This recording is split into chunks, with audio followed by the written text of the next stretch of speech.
ምድር ወፃ ነገሮሙ ወእስከ አጽናፈ ዓለም በጽአ ነቢቦሙ ወውስተ ፀሐይ ሴመ ጽላሎቶ መቃባ ከኒልማ ከነፉረ ቁልቁሎ ሰደን ዋቀ tokkoon አሜን።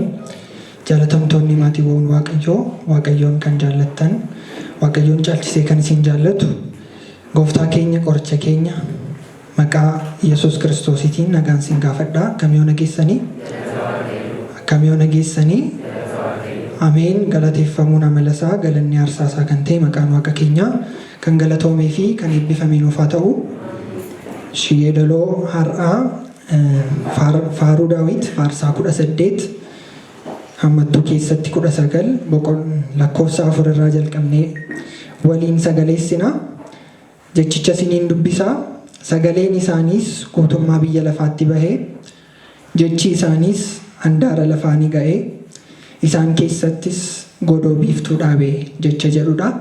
Akkuma beekamu al sadii waliin jenna jechuudha. Sagaleen isaanii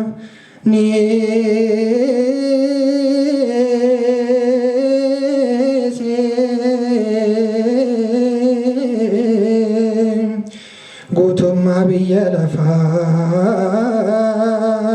bahee jechi isaaniis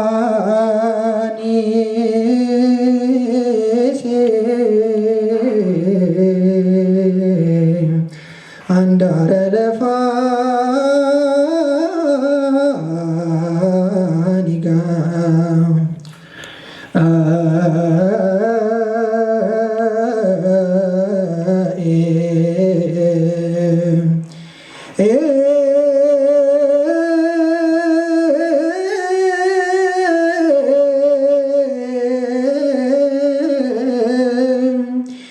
isaan keessattis godoo biiftuu dhaabee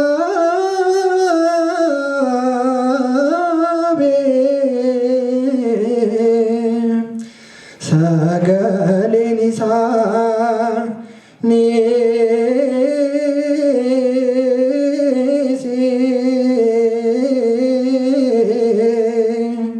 guutummaa biyya lafaatti bahee jechi isaaniis handaara lafaanii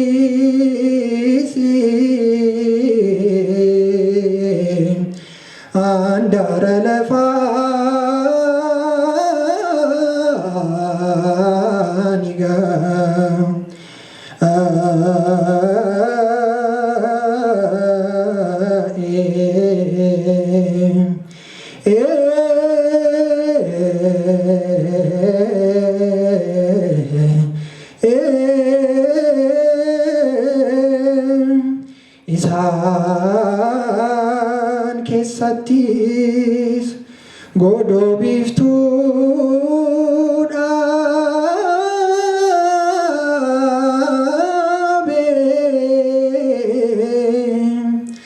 sagaleen isaaniis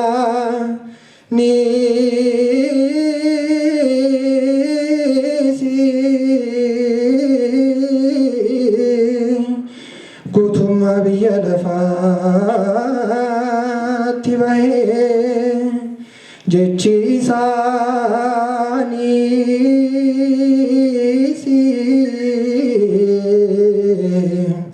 handaara lafaanii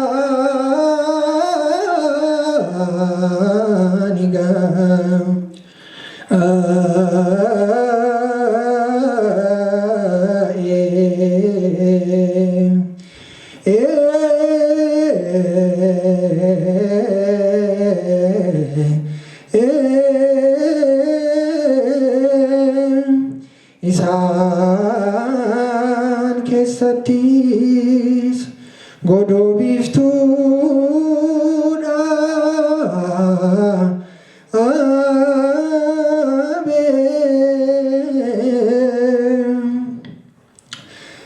Egaa akkuma hundi keessan beektan gooftaan keenya qorichi keenya Yesuus Kiristoos gara mirga abbaa isaatti ol ba'uu isaatiin dura duuka bu'oota isaa akka kana jedhee ture. Yerusaalemitti, Yihudaatti akkasumas Samaariyaatti dhugaa baatota koo taa'utu jedhee haasa'ee ture. Macaafa qulqulluu keessatti akkuma beeknu duuka bu'oota 12tu jira jennee baranna. Garuu duuka bu'oota 12 haa ta'an malee hojiin duuka bu'ummaa duuka bu'oota 12 sana irratti hafe jechuu miti. Hojiin duuka bu'ummaa itti fufoodha jechuudha. Kaayyoon mana kiristaanaa inni guddaan amantoonni Yesuus Kiristoositti amananii amantaa Yesuus Kiristoosittiin qaban sana irratti immoo hojii hojjetanii mootummaa Waaqayyoo akka dhaaluu danda'anii fi kanaaf immoo maaltu barbaachisaa? Barumsa barbaachisaa. Namni uummata amanu hundarratti iyyuu uummata amanu bukkee jechi Waaqayyoo ga'uu qaba jechuudha. Innaa kaayyoo mana kiristaanaa kana waldaan keenya Xoofoo Sillaasee itti fufsiisuu danda'eera jechuudha. Dhaloota afaan Oromoo danda'u hundaaf iyyuu kitaaba kana gara afaan Oromootti hiikee nama afaan Oromoo dubbisu hundaaf jecha Waaqayyoo sana hubatee kiristaanummaa gochaa jiraatee mootummaa Waaqayyoo dhaaluu qabu sana akka dhaaluu kan dandeessisu hojii guddaa hojjeteera jechuudha. Kanaafidha Kiristoosis yommuu duuka bu'ootota wangeela Maatiyos boqonnaa 28 irratti akkuma argannu duuka bu'ootota maqaa abbaatiin, maqaa ilmaatiin, maqaa hafuura qulqulluutiin akka cuuphanii duuka bu'ootota godhan yeroo inni itti ajaju sana booda maal jedhee ture? Amma bara dhumaatti isin duukan jiraadha jedhee haasa'ee ture. Innaa kana jechuun isaa amma bara dhumaatti duuka bu'oonni 12 sun jiraatu jechuu osoo hin ta'in hojiin duuka bu'ummaa garuu amantoota hunduma tajaajiltoota hundumaa wajjin ta'ee hojii duuka bu'ummaa hojjechiisaa jiraataa jechuu barbaadeetu jechuudha. Kun immoo kan ta'uu danda'u gargaarsaa fi hojii humna hafuura qulqulluun tajaajiltoota keenyaaf kennuuni. Kanaafisidha hojii duuka bu'ootaa boqonnaa 1:8 dursee maal jedhee ture Yesuus Kiristoos? Isin garuu hafuurri qulqulluu yeroo isin irra bulee humna ni argattu eegga jedhee boodadha Yerusaalemitti, Yihudaatti, Samaariyaatti dhugaa baatota koo taatu kan jedhee dubbate jechuudha. Innaa Waaqayyo abbaan keenya hafuura qulqulluu isaa waldaa keenya irraa bulchuun fedhaaf eeyyama isaanuuf haa ta'u, sagaleen isaaniis guutummaa biyya lafaatti bahee jechi isaaniis handaara lafaa ni ga'ee isaan keessattis godoo biiftuu dhaabee jedhee faarfataan Daawit nu dubbateera jechuudha.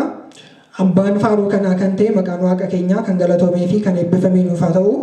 Nutis macaafa kana dubbisnee kiristaanummaa gochaa jiraannee gocha yookiin jireenya Waaqayyoo gammachiisu hojjennee mootummaa isaa dhaaluus fedhaaf eeyyama Waaqayyoo nuuf haa ta'u. Eebba qulqullootaa, eebba wareegamtootaa hundumaa nu wajjin haa taasisu. Galanni Waaqayyoof, deessuu isaa Dubroo Maaraamiif, ulfaataa fannoo isaatiif haa ta'u.